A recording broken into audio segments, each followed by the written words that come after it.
So, Devil May Cry 3 put the series back on track after the dire state that DMC2 released in, kicking into the HD era back in 2008. Trouble development seems to be a recurring issue in this franchise though, as we'll see. But I'm getting a bit ahead of myself. Let's dive into this game and see what the Devil May Cry 4 Special Edition has to bring to the table. We take on the role of a new character, Nero, who's running late for his girlfriend Kiria's concert recital thing. They live in this religious city, Fortuna, who worship Sparta as their deity, but you can tell Nero isn't too fussed about the faith. That is until Dante, of all people, swoop in and shoot their pope in the face, resulting in a boss fight against him as the tutorial. And it's so funny to see him portrayed as this silent DMC2-esque self until he finally starts to speak and thankfully confirms he's retained some of that cheeky DMC3 charm, even doing a subtle fourth wall break along with just rage baiting the fuck out of Nero, since eagle-eyed viewers may be able to spot him watching on the roof in the prior cutscene. It does a decent enough job of giving you the basics, but this tutorial's more useful against bosses than anything. Mission 2 is when you're let loose in Fortuna. Just as a disclaimer, I started new files for the previous video since I hadn't played them on PC before, but I have an existing file for DMC4 and I don't want to erase it, and we'll have a couple things that I shouldn't for this early in the game, so please just ignore them. I'm mainly referring to one specific thing, so please just ignore those blue nodes under the health bar in the UI, thank you. Anyway, Nero serves as a more accessible type of character for those who found Dante's large moveset seen in the prior game overwhelming. This doesn't mean Nero's devoid of complexity though. He uses his gun, the Blue Rose, and sword, the Red Queen, throughout the whole game with no additional weapons. Instead of being a pistol, the Blue Rose is this chunky revolver that you can fire pretty rapidly or charge to sweep enemies right off their feet. And the Red Queen has this gimmick called Exceed. Basically, you can rev up the sword like a motorcycle by pressing L2 to add extra effects to your attacks. Lastly is Nero's Buster Arm, a literal devil arm that you can use to grab enemies and pull them closer or grapple them for huge damage, officially called the Devil Bringer. I have to say, especially for a very early 360/PS3 era title, and for being nearly 2 decades old, the art style of DMC4 really hasn't aged a day. It's genuinely mind-boggling how well not just the characters, but the environments look in modern day, and I think a good portion of this success is thanks to the more anime-esque art style that this game's rocking. Concluding Mission 2 was a boss against this giant fire steed named Belial, and the setup of this looking like an old western standoff before the demon just burns everything around him is really fun.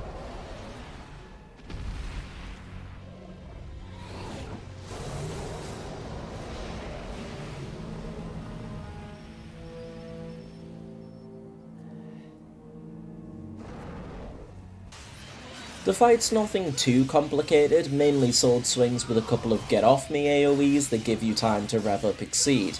The Devil Bringer has a slightly different application here too.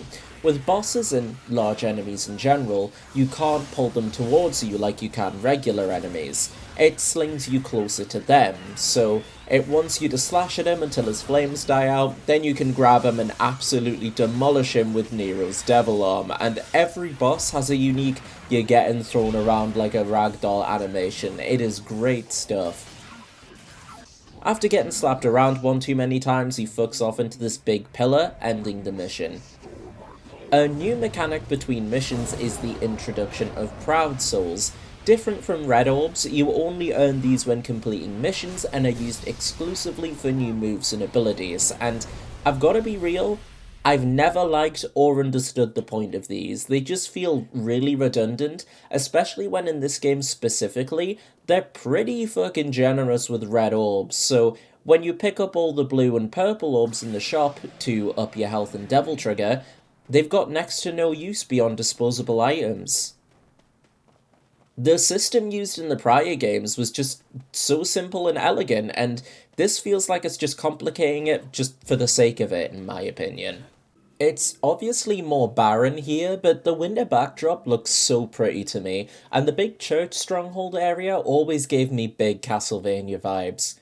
We get introduced to a new character and recent member of the Order, Gloria, and holy moly, Capcom were on some goon juice with how she goes on in these cutscenes, but I adore that Nero is just not up for that and constantly turns his gaze away from her. It's both funny and kinda sweet.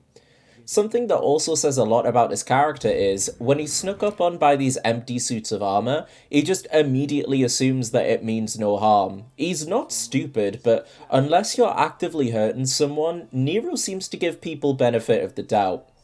Mission 4 mainly consists of activating these spinning pillars and slamming them into specific places to progress, which sounds kinda boring, granted, but the Beyblade-esque way they rip and one-hit any mook dumb enough to be in the way is really amusing. And the boss, Bale, is like the quintessential example of a stupid but amusing boss. He has these antlerfish style lights in the shape of these pair of lesbians, and then he jumps you with his gross frog-looking ass. Going into his mouth to beat the shit out of him from the inside is just also really funny. Oh, and is it just me, or does the sound effect they use in his theme sound like Palkia's cry from, like, Gen 4 Pokemon? Like, please listen. Scrawny for life. Mission 6 features the much maligned dice section, and like everyone else, I hated this bit when I was younger, but when you know that the number on top will always be the one you get when you hit it, it makes it a cakewalk. And it's in this mission we get the worst boss so far. It's literally just you in a room smacking a window. Moving on, I can finally talk about a feature of Nero that I've been intentionally holding back. With the idea of him being unable to protect Kyrie, his mind wandering back to the day his arm changed to the form it is now, Nero absorbs the shards of Virgil's katana, the Yamato, that Agnes, and by extension the Order, were using to fuel their experiments. Oh, and side note, the old priest dude that Dante shot in the face, he's alive via demonic power, but who cares? But Nero's awoken his devil trigger, and instead of a demonic form like Dante or Virgil before him, Nero has this blue spectre behind him, working like a stand from JoJo's Bizarre Adventure, if you're familiar with that series, fighting alongside him and allowing for extended combos and higher damage. What the hell is this? Dante just doesn't give a fuck about anything going on in this game, and I kinda love it. I can't remember his name. Editing note, his name is Sanctus. For the whole script, I just called him Pope Dude. Or Old Man. But his name is Sanctus. But anyway, he wants Credo to bring Nero in, and it's clear that Credo feels very conflicted about this, but ultimately feels that his duty comes before anything else. Mission 7 is just kind of whatever, so instead I want to talk about Nero's combat theme, because Shall Never Surrender goes so fucking hard. It's my favourite combat theme in the games we've covered so far by a mile. I would say Devil's Never Cry is, but that's more of an ending credits theme than a normal combat song. And the boss of this zone, Echidna, has a lot more personality than I remember. Seeing her do the Ojo-sama hand to mouth, oh ho ho ho laugh was really a surprising catch. It's decently fun, but I'm so shit at catching her when she starts flying midair. In contrast, Credo has one of the best fights in the game, but not so much in the personality department. I do like that they're going for Nero's own Virgil equivalent, someone he's obviously close to, having to duke it out due to their differences. However, this game just does not give us enough time for them to form that bond or get an idea of Credo as a character, really. It just doesn't have that strong of a personality for us to get on board quickly like Virgil did in 3. They pulled the classic character walks in at the worst possible time thing with Kyrie finding Nero standing above her injured brother, and luckily, despite Nero not really bothering to explain that he was quite literally defending himself in the Credo strike first, they don't do an extended I don't trust you thing since Agnes kidnaps her, and going with the I guess, a less offensive damsel in distress trope, but it's still kind of boring as tropes go. At least you get to beat the actual shit out of Agnes this time instead of Glass. And his fight's fine. It's nothing great, but it's nothing awful either. Doesn't stop Kyrie from getting taken again, though.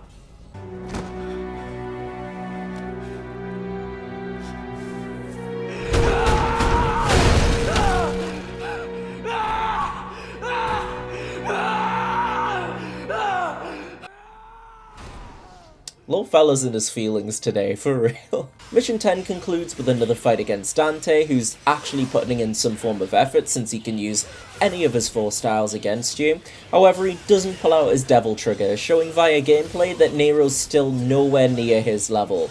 So there's no need for him to go overkill. Dante originally came here in the first place to take the Yamato back, but now Nero's proven he can hold his own, the Son of Sparta lets him hold on to it for the time being.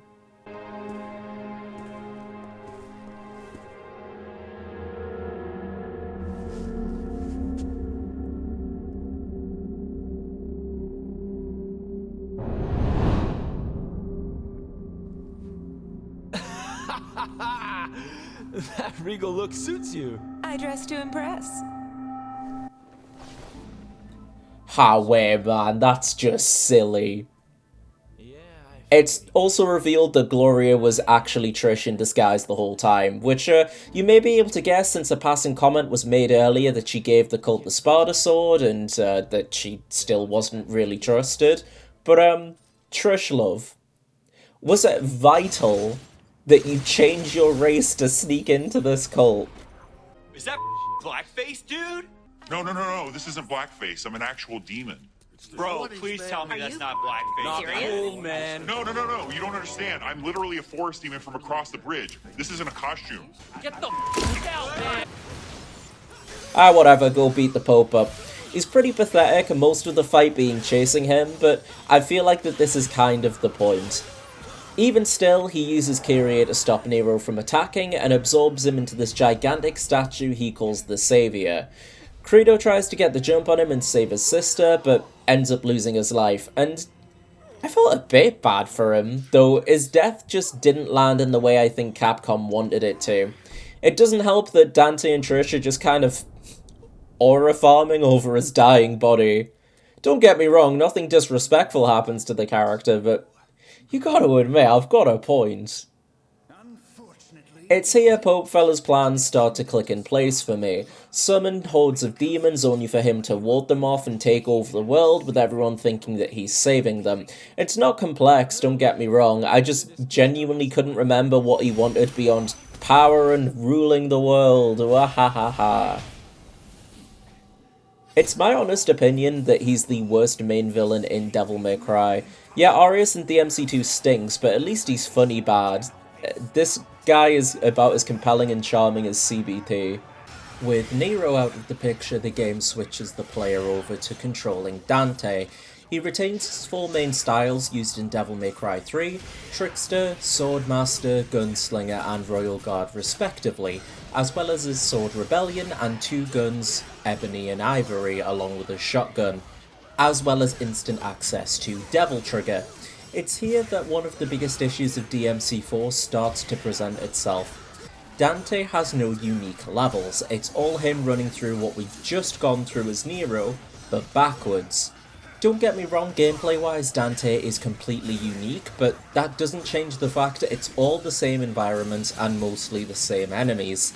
Echidna is the first boss to stand in Dante's way, and I like that Dante gets his devil arms from the gates that are spawning the bosses, not the bosses themselves, just a tiny little something to set itself apart from DMC3's narrative. Fighting her as Dante felt a lot smoother for me, mainly because Trickster can teleport you right to her. Defeating her rewards Dante with Gilgamesh, the punchy boy of DMC4, and to be honest, probably my least favourite in the series. That or the reboot one, I can't remember enough from that game to make proper judgment right now. It just feels like Beowulf, but not as cool, due to the moveset being cut down a good bit. Secret Mission 8 is the worst, by the way. Secret missions are back in this game for Blue Orb Shards, by the way. I know I'm shit at Royal Guard video game, I don't need a whole section dedicated to reminding me of that. And wouldn't you know it, I tried doing that secret mission for ages, I fucked up constantly, I got annoyed and turned it off and went to go get something to eat, and I came back and did it on the first try. Anyway, the next mission introduces easily the worst recurring foe in the game, the Lightning Fellas, who I think are called Blitz, but they annoy me too much for me to remember what their names are. You need to chip away at their electric shields with gunfire before you can smack them, and I can understand them wanting to have enemies that interact specifically with guns to give them more utility, but they already had that with the Shadow Cloak guys, and they're infinitely less annoying. I think it's the teleport and the automatic stun after a certain amount of time that makes it so shit.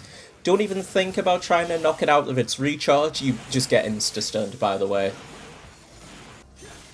At least travelling through the castle is simple enough, since a good chunk of it is now frozen over, making numerous areas inaccessible and making where you need to go much more obvious. Finishing off with a rematch with Bale, but not without Dante rage baiting the overgrown frog first.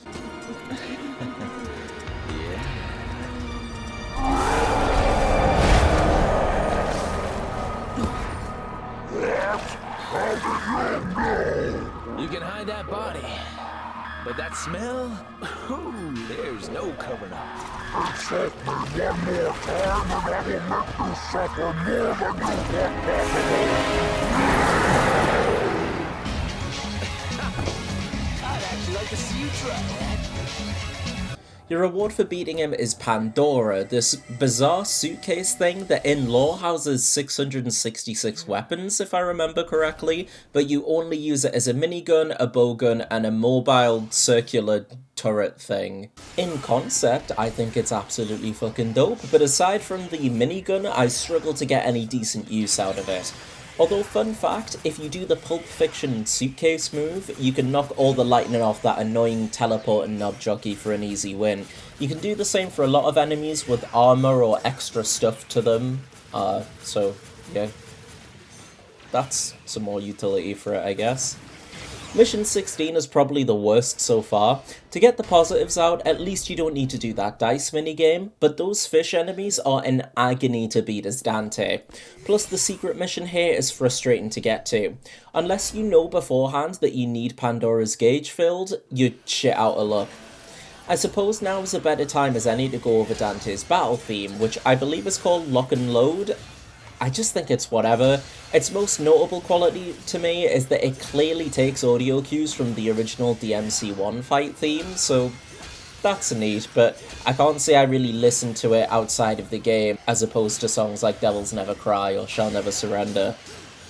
At least the mission caps off with one of the best bosses from the start of the adventure, Belial, and I've been waiting to discuss this, but it's absolutely mad that this isn't touched upon at any point in this game. And this is all learned through supplementary material. This is actually Mundus's son. You'd think that the pair would have a few things to say to each other, considering this is the son of the big bad of the original Devil May Cry, and he's facing off against the man who ended his father, but nobody cares about that Mr. Blobby looking ass no more, I guess. Sucks to suck. The reward for beating him is Lucifer, and I know that saying Dante doesn't know what sex is like a big meme in the Devil May Cry fanbase, but what the fuck is going on in this cutscene? Dante and the devs were on freaky time here.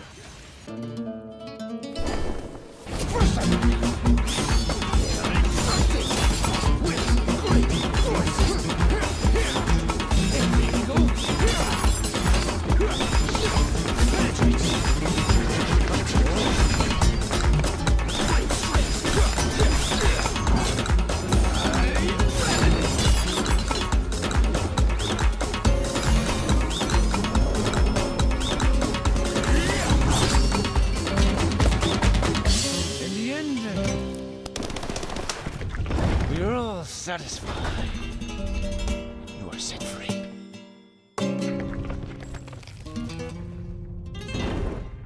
I gotta be honest, I understand how to use Lucifer even less than Pandora, and I can barely get any decent use out of that. I believe its utility is almost exclusively setting up for combo extensions, since the main skill is placing exploding pins, so like, you set them up, combo the enemy into them, and follow up for more damage, but I'm just shit at using it. Anyway, here's Peak. It was my assumption that those demons would prove far inferior in the face of your tactics. You summon and kill. Summon and kill. I fail to see the logic here. Said it.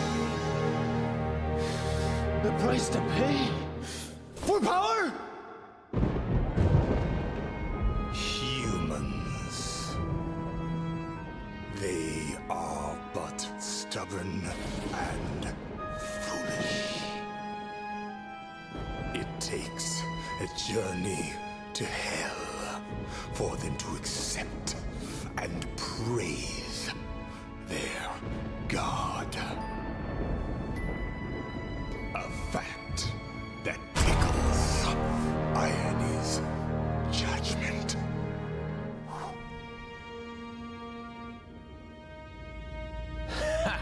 And your judgments interest me not. For I'm here to reclaim what is rightfully mine.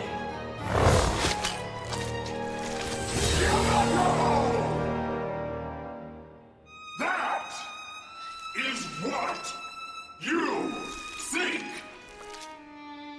And that is why I wait in your power! You will fumble in opposition of my quest. Though I encourage for an opportunity to battle a being of such grand delusion as you is a sweet fortune. I think he just enjoys someone who will engage in some back and forth, you know. For some reason, I much prefer Dante's fight against Agnes over Nero's, I guess just because Dante has much more in terms of options, and as great as the intro and ending cutscenes are, the latter is a very good summation of Dante's character, I feel. How can there be such a difference between us? You surrendered your humanity. It's that simple. But you are not human. So why am I inferior? You assume humans are weak. Okay, yeah, their bodies lack the physical ability of a demon. But humans possess something that demons don't. What? What is it that demons lack? Please, for the sake of my research, please tell me. No, no, no, no, no, no, no, no, no, no, no, no, no. If you're gonna continue your research in the next world, No, no, no, no. do your homework first.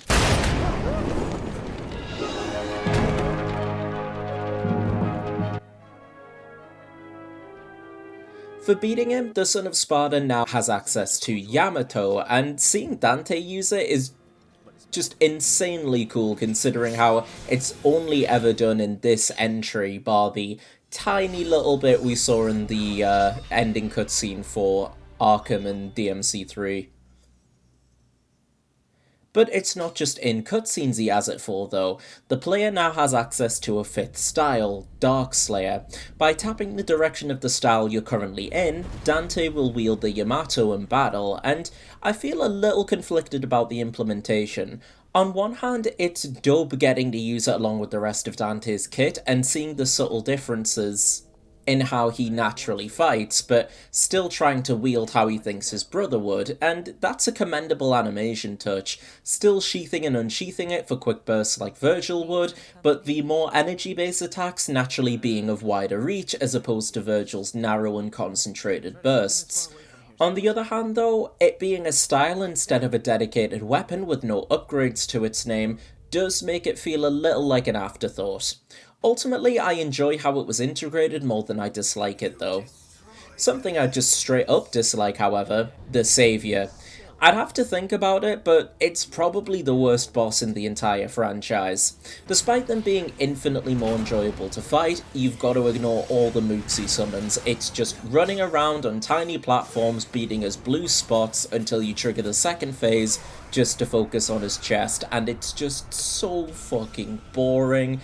It's not even difficult, it's just really tedious. There's no way to progress until the boss just decides you get a chance to hit it now before flying out of range. Again, not difficult in the least, just poorly designed. Dante's done as much damage as he can, so throwing Yamato into the inside of the Saviour for Nero to use it, it's now up to him to put an end to this mess. So you know how I said we didn't have to do the dice minigame again? Capcom said haha get fucked actually, cause that's all Mission 19 is. The dice minigame with rematches against previously fought bosses. I remember this being hellish back in the day, but with the trick I mentioned before, it's just nothing to me now. The final boss isn't much different than the initial fight you had with the Pope, just now his moveset is a bit more aggressive. But Nero delivers the smackdown and escapes with Kyrie, only for the Saviour to have a little bit of life left in it, leaving it up to Nero to knock it away via his demonic arm. When all's said and done, Nero prepares to give the Yamato back to Dante, who decides he should keep it, and given what we know now about the story, and that I played this near to when it first came out on the Xbox 360, this cutscene always makes me feel strangely nostalgic and emotional, for lack of better words, and I couldn't really tell you why, honestly. I think it's partly the music. Of course, some demons very rudely interrupt Nero and Kyrie's smooching time, so we get to fight them through the credits, a carryover from 3 that I love, although I didn't realise that they could attack Kyrie and end it early. I thought she was just in the background, so when I just saw a demon kind of going for her, I was like, oops. I felt a bit bad. And that's Devil May Cry 4, but the special edition brought in some extra features, one of which being more playable characters, so let's go through their stories and what else DMC4 Special Edition had to offer. Only seen briefly during the story, Trish makes the jump to being playable along with Lady making her playable debut for the special edition. It shows the cutscene of Lady telling Dante about Fortuna, but from Trish's POV, then cuts to her absolutely serving while slaying demons outside of Dante's office before Lady helps her out, and we're right into the game.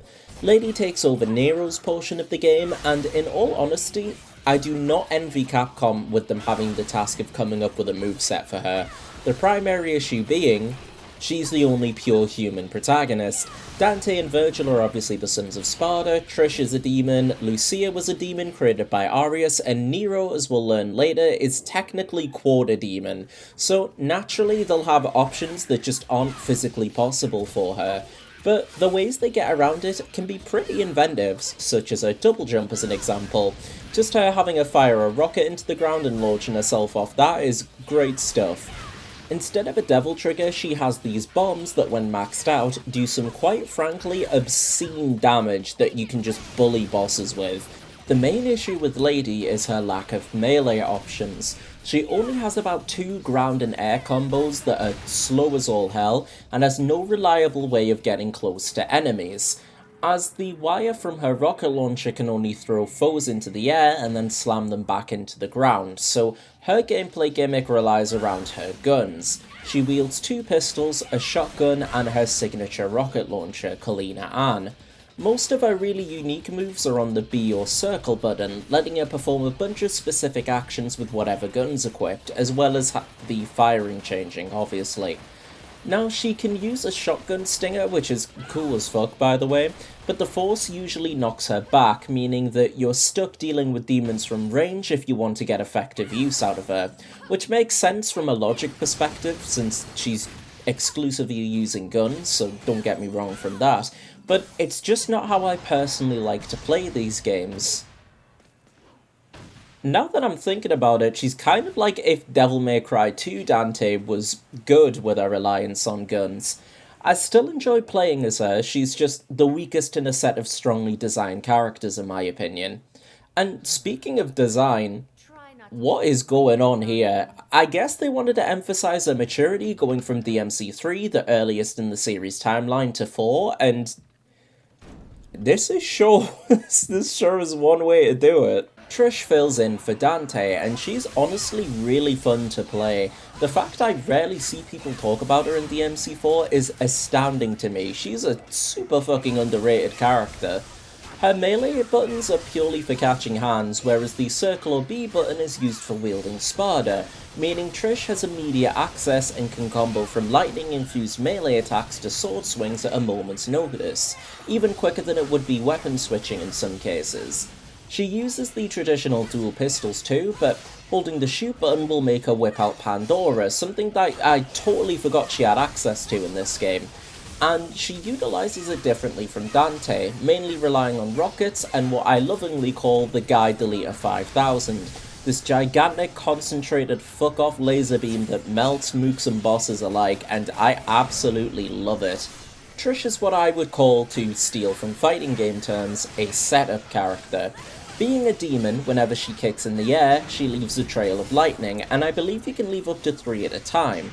Plus you can use the move round trip to make Spada act like this deathly boomerang for a few seconds, meaning you can guide enemies into the lightning while they're getting hit by Spada as you lay into them, and pulling this all off for big damage is immensely fucking rewarding. She really feels like the fully realised version of a playable incarnation from DMC2, and speaking of that game, they kept the devil trigger being her putting on her shades, and I love that, it is so funny to me. As I said before, Lady fills in for Nero's section, so she's stuck with the dice puzzle and the Sanctus fight until we see the pair burst out of the Saviour, so I guess they did canonically get stuck in it at some point. You take control of Trish again, fighting demons for the credits, with an AI-controlled Lady helping out in the background, before getting an extra ending scene, with Dante and the girls watching Nero and Kyrie make out, and their reactions are so telling. Trish looks disgusted and immediately turns to leave. Dante gives like an approving nod, and Lady seems to like what she's seeing a bit too much, with Trish giving a sarcastic remark about someone knowing how to get the girl, and that has to be in reference to Dante and Lady, because Trish and Dante together would be really fucking weird, given she was made to look exactly like his mom. R.I.P. Freud, you would have loved to have been here to dissect that. I would say that's the end, but I was saving the best till last, because none other than the elder son of Sparta, Virgil, was made playable in the special edition as well. Although like with the other characters, the level layout remains the same, the cutscenes show that this takes place before the events of Devil May Cry 3, showing that Virgil had travelled to Fortuna in order to learn more about his father since they worship him. He murks a group of demons before blending back into a crowd, but not before being noticed by a certain woman clad in red. This seems entirely inconsequential, but remember this woman, she's going to be kind of important, not in this video, but in a later one, so look forward to that. Like DMC3 Special Edition, 4 also included the option of Turbo Mode, so to mix it up, and since Virgil's my favourite character to play as in this game, I'm going to be doing Turbo Mode for his story. He retains all his moves seen in his playable debut in DMC3 SE, for better or worse. Mainly better, I only say that because he still only has one jump, but since platforming isn't nearly as frequent as it is in 3, it isn't a big deal here. But Virgil now has more to play with, most notably the concentration gauge. The game really wants you to roleplay as Virgil with this, making deliberate, precise strikes and movements to up the gauge, and missing any attack will cause it to lower, and a hit will stop it completely. It's like he's saying directly to you, what the fuck did you let me get hit for, you buffoon, you simpleton, you fucking moron? This sounds bad, but you can increase the gauge really quickly, so it isn't a massive issue. It just gives him some unique risk-reward to his gameplay. But why do you care about keeping the concentration gauge up aside from just looking cool? That's because having it maxed out gives Virgil new moves to play with, and all of them are absolutely devastating, to put it lightly. Like my favourite, as an example, the Judgment Cut End, arguably one of Virgil's most iconic moves now, and I like that we kind of saw the birth of it in the final boss of 3 with the rapid judgment cuts, but you can tell it just wasn't quite there yet. To be honest, I was a bit hesitant to turn turbo mode on since it got a bit overwhelming at times in DMC3 for me, but it felt very natural here in 4. The campaign ends with Virgil even more convinced of his own goals that we'd go on to see. Nothing super special, but getting any chance to hear and play as Virgil is a treat for me.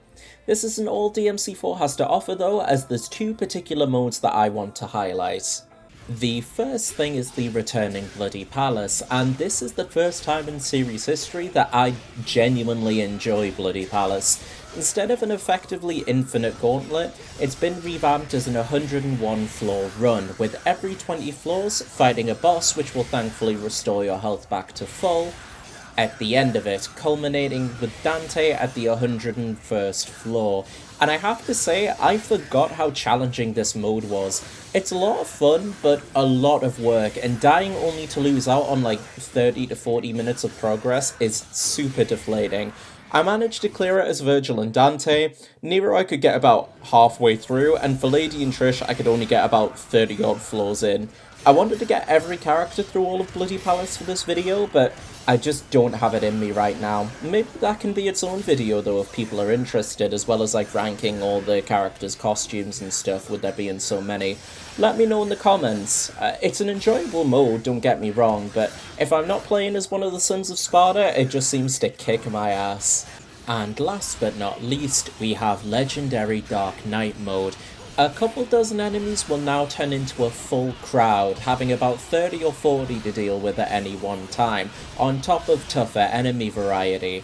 It's just complete chaos but a ton of fun, although you need full health and DT meter and all your moves if you want a chance to survive. Like with Bloody Palace, I'm considering doing a separate video of like going through Legendary Dark Knight with every character in the games that have them, so please let me know if you guys want to see that as well, because I feel like that would also be a ton of fun. But it's a good mode, very chaotic, but very fun.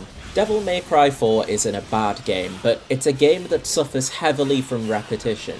Each character feels so unique and polished, but the actual levels that they traverse through, well, you're only really getting half before you go back through what you've just walked through. Feeling most heavily with Virgil, since at least with the other characters you're swapping out to someone completely different before going back through, whereas you just go all the way through to up to mission 12 with Virgil and then you go right back where you came from. And I think that's probably why I couldn't finish Legendary Dark Knight with every character in this video as well. Playing through the game 3 times already for another 3 playthroughs and then 101 floors with 5 characters, I guess it just got a bit too much for one sitting for me. But the gameplay, the flow of combat is just too damn fun to ever say this game was made poorly. I just wish I was better at it, honestly. Although I do feel as a whole experience, 4 is ultimately weaker than 3, it's definitely more than worth your time to take a few trips down to Fortuna. Definitely play as all the unique characters at least once on whatever difficulty you'd like, and the extra modes are just there for more fun whenever you feel like, I guess. Don't be like me and just do it all in a couple of sittings, as you'll definitely get burnt out. This is definitely a game that you need to take little breaks in between with. But it is definitely a good time, and going nearly 20 years on from its original release, more than worth a playthrough. But that's going to do it for Devil May Cry 4. What did you guys think of the game and the video and the added stuff that Special Edition brought? Please let me know. Please like the video if you enjoyed, subscribe for more, and I'll see you all next time. Bye bye.